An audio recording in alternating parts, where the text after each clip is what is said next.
ABS with EBD,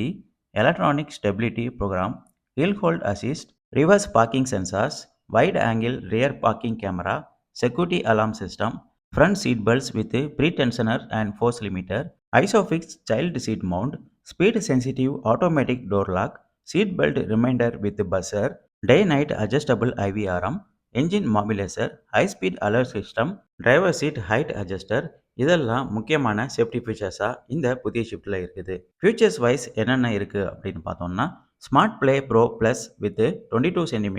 infotainment system, wireless Android Auto and Apple CarPlay, steering mounted audio controls, FM AM மற்றும் USB and Bluetooth connectivity, 4 speakers with 2 tweeter option, cruise control, wireless charger, engine push start stop button, rear wiper and washer feature, auto headlamp feature with follow me home, digital air conditioner with parallel